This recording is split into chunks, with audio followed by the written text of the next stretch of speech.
नमस्कार, स्वागत है आपका डॉक्टर साहिब में और मैं हूं आपके साथ सौम्या राठी। जैसा कि हमने देखा है कि पोस्ट कोविड यानी कि ऐसे पेशेंट्स जो कोविड को से रिकवर कर चुके हैं, उनमें हृदय के जो रोग हैं वो काफ़ी ज़्यादा देखे जाने लगे हैं। तो इसी सिलसिले में आज हम बैठे हैं डॉक्टर निशांत त्रिपाठी के साथ, जो कि सीनियर कंसल्टेंट है कार्डियोलॉजी के, यानी कि हृदय के जितने भी रोग होते हैं ये उनके विशेषज्ञ हैं। और डॉक्टर साहिब से हम इसी बारे में आज सवाल जवाब करने वाले हैं कि कोरोना के बाद हृदय रोग क्या क्या और क्यों देखे जा रहे हैं। डॉक्टर साहब से हम सवाल जवाब का सिलसिला शुरू करें उसके पहले अगर आपने अब तक चैनल को सब्सक्राइब नहीं किया है तो अवश्य कर लें। अब सबसे पहले डॉक्टर साहब नमस्कार, स्वागत है आपका। सबसे पहला सवाल मैं यही करना चाहूँगी कि पोस्ट कोविड सबसे ज़्यादा जो हृदय की समस्याएं हैं उनमें सबसे कॉमन क्या देखा जा रहा है?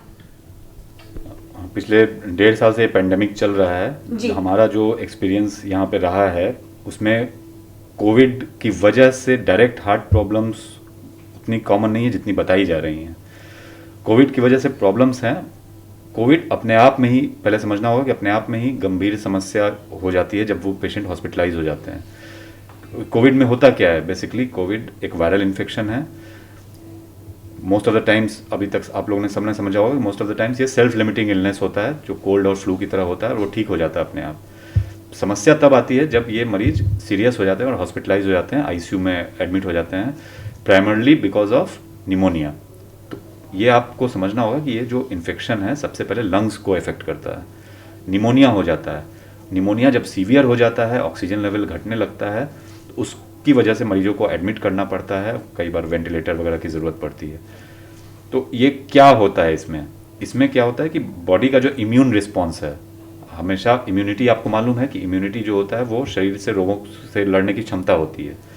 तो इसमें इम्यून रिस्पॉन्स बॉडी का बिल्कुल ही हेवायर जिसे बोलते हैं, या बिल्कुल गड़बड़ हो जाती है। वो अपने ही बॉडी के सेल्स को डिस्ट्रॉय करने लगती है।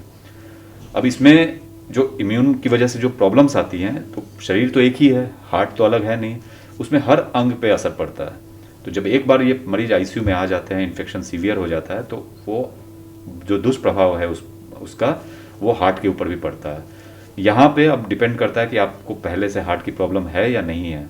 जिनको हार्ट की प्रॉब्लम पहले से है, ऑब्वियसली उनको इतना स्ट्रेस होने में प्रॉब्लम होती है, तो उनको फिर हार्ट फेलियर या हार्ट अटैक जैसी समस्या हो जाती है। कभी कभी सब में नहीं होती है। जिनका हार्ट पहले से ठीक है उनको ज़्यादा ये प्रॉब्लम्स डायरेक्टली अफेक्ट नहीं करती हैं। बट हाँ, उनमें भी कुछ लोग जो पहले से डिटेक्टेड ही नहीं थे, जिनको हार्ट डिजीज़ थी शायद और पहले मालूम नहीं था उन्हें, तो उनको तो ये प्रॉब्लम्स फेस करनी पड़ती हैं। तो मेरा जो ये है कि डायरेक्टली हार्ट प्रॉब्लम कोविड की वजह से उतना नहीं है जितना हम लोग समझ रहे हैं। ये सब है इम्यून रिस्पॉन्स का डिसरेगुलेशन, और जो सीवियर डिजीज़ है निमोनिया, उसका जो इफ़ेक्ट हो रहा है हार्ट पे, उसमें कुछ मरीज जो हार्ट से कमज़ोर हैं उनको दिक्कत हो रही है। जिनका हार्ट मजबूत है, डिजीज़ नहीं है, वो उससे बच जा रहे हैं। ये देखा गया है कि बहुत सारे ऐसे मरीज जो कोविड से रिकवर कर चुके हैं उनमें हार्ट अटैक्स और हार्ट फेलियर के केसेस बढ़ गए हैं। इसके पीछे क्या कोई प्रमुख कारण है? देखिए मैं थोड़ा सा इसमें अनपॉपुलर ओपिनियन हो जाएगा मेरा, क्योंकि मुझे नहीं लगता है कि कोविड की वजह से हार्ट अटैक या हार्ट फेलियर बढ़ा है। इनफैक्ट हमने जो अपने हॉस्पिटल में देखा कि जब जब ये वेव आया, पेंडेमिक जैसे ही शुरू होता था, जब जब वेव आया, पिछले साल भी ऐसे ही हुआ और इस साल भी, हम जो हार्ट अटैक के मरीज देखते थे वही उसी में कमी आ गई। यहाँ जब डेली 2 से 3 एडमिशन होता है हार्ट अटैक का, जब वेव चल रहा था तो उस दिन हफ्ते में भी 2-3 एडमिशन नहीं होते थे हार्ट अटैक से। तो ये थोड़ा सा मुझे लगता है कि बिकॉज ड्रामेटिक इवेंट्स हुए हैं, हम ये तो नहीं कह सकते कि नहीं हुआ है, बट चूँकि अपरेंटली नॉर्मल लोगों में अचानक से कोविड हुआ और कुछ उनको इवेंट हो गया, तो ये चीज़ ज़्यादा हाईलाइट हो जाती है।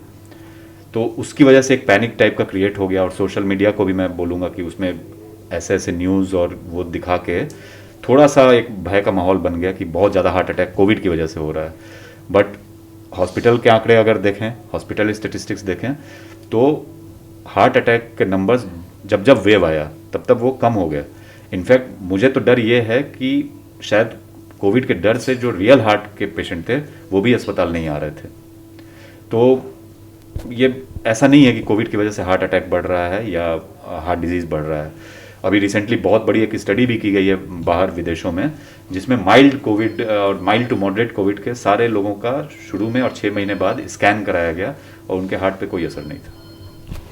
अब सबसे आखिर में मैं सबसे अहम सवाल यही पूछना चाहूँगी कि हार्ट के जितने भी मरीज़ हैं, कोविड एरा में आप जानते हैं कि खुद का ध्यान रखना कितना ज़्यादा महत्वपूर्ण हो गया है, तो ऐसे कोई हार्ट के मरीज़ जो कोविड से रिकवर कर चुके हैं, उन्हें किन बातों का खास ख्याल रखना चाहिए, क्या परहेज़ करने चाहिए?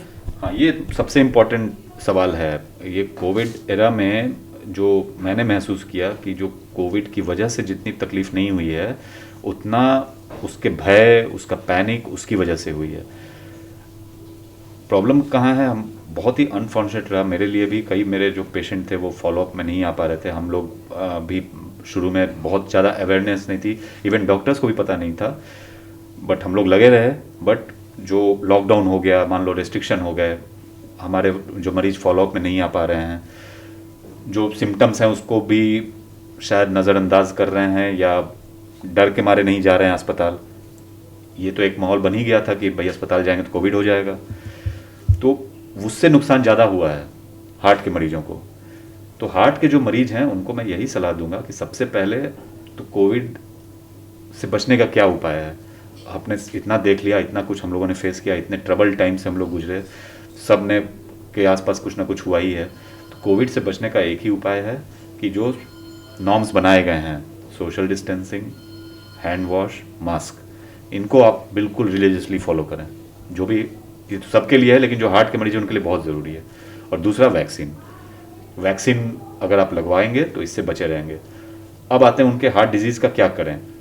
उनको जैसे वो पहले रेगुलर फॉलोअप में जाते थे, अपने चिकित्सक के टच में रहें, जब जब बुलाया जा रहा है वहाँ जाएं, आप पता कर लें वहाँ पे सारा प्रिकॉशन रखा जा रहा है कि नहीं। जैसे हमारे अस्पताल में कोविड अप्रोप्रिएट बिहेवियर है हर जगह, वहाँ जाइए, भीड़ भाड़ से बच के जाइए, सारा चेकअप कराइए। अगर आपको लग रहा है कि आपको कोई तकलीफ नहीं शुरू हो गई है, मान लो चेस्ट पेन हो रहा है, सांस फूल रहा है, आपको लग रहा है कि ये प्रॉब्लम नहीं शुरू हुई है, इमीडिएटली अपने डॉक्टर से संपर्क कीजिए, उसका चेकअप कराइए। उसमें अगर कुछ बताया जा रहा है उसका इलाज को फॉलो कीजिए, तो आप स्वस्थ और सुरक्षित रह सकते हैं।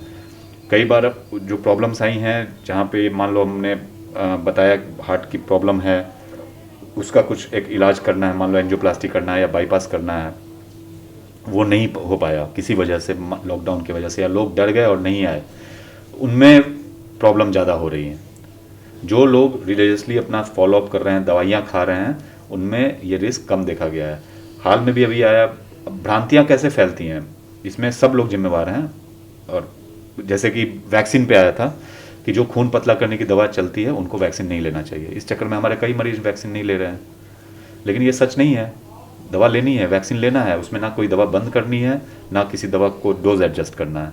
आप अपने डॉक्टर से संपर्क कीजिए, वैक्सीन लगवाइए, कोविड अप्रोप्रिएट बिहेवियर फॉलो कीजिए, तो आप सुरक्षित रहेंगे। तो देखा आपने कि किस तरीके से डॉक्टर साहब बता रहे हैं कि जो बीमारी बिल्कुल आम थी उसे लेकर कोविड के पीरियड में कितना भ्रम फैला दिया गया है, और सोशल मीडिया एरा में लोग ऐसे ही रैंडम पोस्ट देख देख कर इतने घबरा गए कि जिस बीमारी के इलाज के लिए उन्हें अस्पताल पहुंचना चाहिए था वो उसके लिए भी नहीं पहुंचे।